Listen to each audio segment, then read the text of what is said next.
Assalamualaikum warahmatullahi wabarakatuh. Bismillahirrahmanirrahim. Selamat pagi para mahasiswa, berjumpa kembali di video pembelajaran pada kesempatan kali ini bersama saya, dan kita kali ini akan mempelajari atau mata kuliah kita kali ini adalah ilmu ma'anil hadis. Pada kesempatan kali ini kita berada di tema terkait dengan pendekatan memahami hadis dengan pendekatan sosiohistoris. Jadi dulu sudah pernah saya terangkan terkait dengan ilmu ma'anil hadis. Ya, ilmu ma'anil hadis itu ilmu yang mengkaji tentang bagaimana memahami hadis Nabi dengan mempertimbangkan berbagai aspek, mulai dari aspek semantis, struktur linguistik, ya kan, konteks munculnya hadis baik mikro maupun makro, ya, posisi dan kedudukan Nabi, dan juga konteks audien yang menyertai Nabi atau sebagai mukhatab yang mendapatkan sabda Nabi, itu dipertimbangkan. Lalu menghubungkan teks masa lalu, teks hadis itu dengan masa sekarang, dengan hari ini, untuk menangkap maksud atau tujuan dari sabda Nabi tersebut sehingga tidak kehilangan relevansinya. Jadi teks Nabi itu disabdakan 1400 tahun yang lalu, dan itu akan dipakai di zaman sekarang yang berbeda zamannya, ya, itu supaya tidak kehilangan relevansinya. Makanya sekarang dalam ilmu hadis, kajian ilmu hadis, banyak ditawarkan memahami hadis dengan berbagai pendekatan. Jadi dalam mata kuliah saya kali ini yaitu memahami hadis dengan berbagai pendekatan. Jadi ada pendekatan sosiohistoris, ada memahami hadis dengan pendekatan geografis, memahami hadis dengan pendekatan antropologis, pendekatan psikologis, dan lain-lain. Dan pada kesempatan kali ini adalah memahami hadis dengan pendekatan sosiohistoris. Bagaimana maksudnya? Memahami hadis dengan pendekatan sosiohistoris adalah menempatkan teks hadis itu, ya, menghubungkannya dengan konteks sosial pada masa Nabi dengan sosial masa sekarang, dan mempertimbangkan historisnya. Jadi asumsi dasarnya pendekatan sosiohistoris ini tidak menjadikan hadis itu sebagai doktrin normatif teologis, itu bukan, tapi menempatkan hadis sebagai fakta sosial yang mempunyai historis. Itu. Jadi tidak menempatkan teks itu sebagai doktrin normatif saja, bukan, tapi mempertimbangkan faktor-faktor yang mengelilinginya. Atau dalam ilmu hadis itu dikenal dengan memahami hadis harus mempertimbangkan asbabul wurud yang mikro dan makro. Jadi kalau dalam mata kuliah ini ada mikro dan makro. Jadi mata kuliah yang ada mikro makro enggak hanya ekonomi. Biasanya kita mendengarnya kan ada ekonomi mikro, ekonomi makro. Dalam hadis juga ada. Jadi ada latar belakang atau asbabul wurud secara mikro. Secara mikro itu maksudnya adalah Nabi itu mengeluarkan sabdanya, mengucapkan sabdanya kepada satu orang atau beberapa orang, itu ada sebab apa? Sebab apa yang melatar belakangi Nabi sampai bersabda seperti itu mikro. Kalau yang makro itu adalah konteks secara umum masyarakat Arab pada waktu itu. Kondisi sosial budayanya bagaimana, kehidupan Nabi itu. Jadi di Arab itu kondisi sosialnya bagaimana, budayanya bagaimana. Nah, itu namanya adalah asbabul wurud secara makro. Itu yang perlu dipertimbangkan dalam memahami hadis. Hadisnya banyak sekali yang bisa kita jadikan contoh.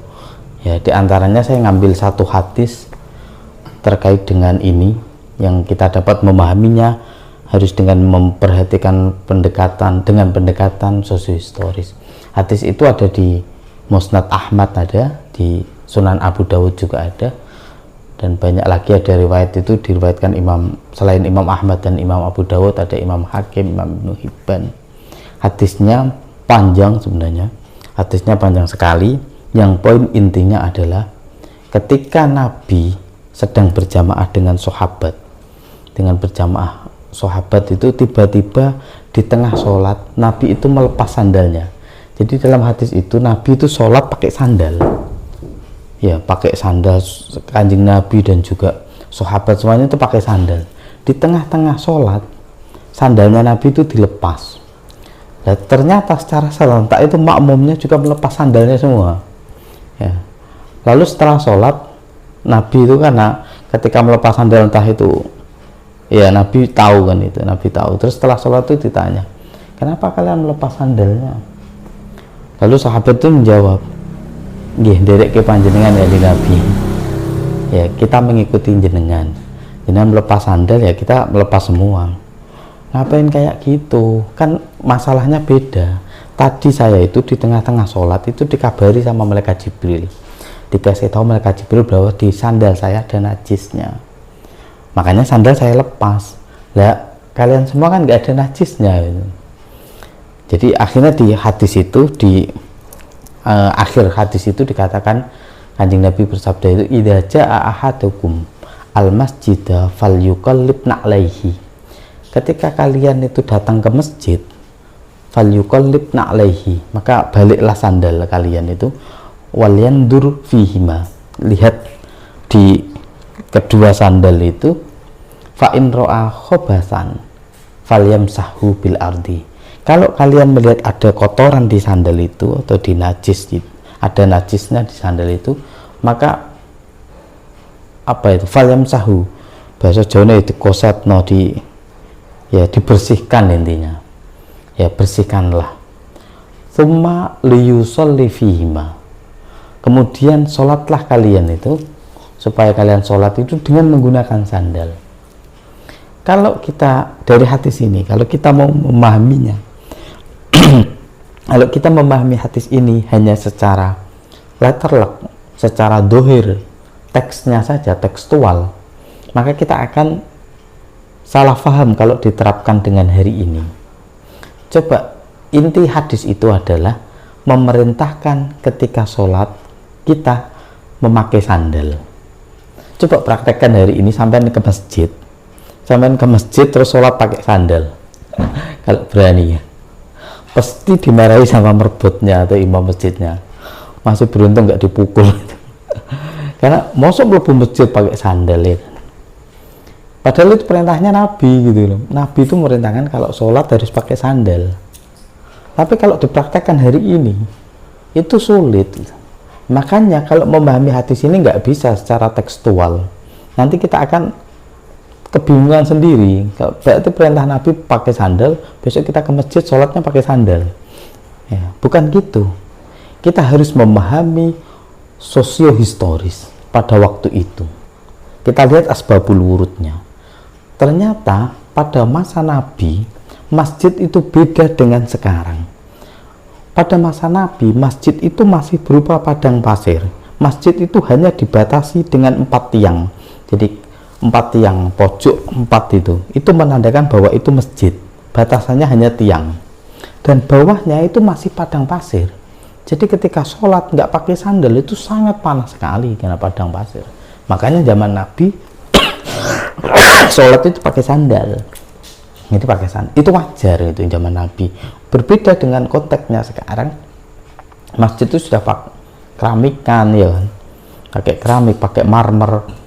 Justru kalau pakai sandal, pakai sepatu itu malah mengotori. Nah, itu kita harus memahami kondisi sosial pada waktu itu.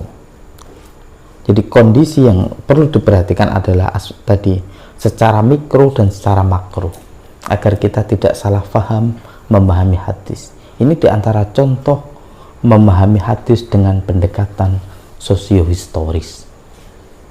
Masih banyak lagi sebenarnya beberapa hadis yang bisa dipahami dengan pendekatan sosiohistoris.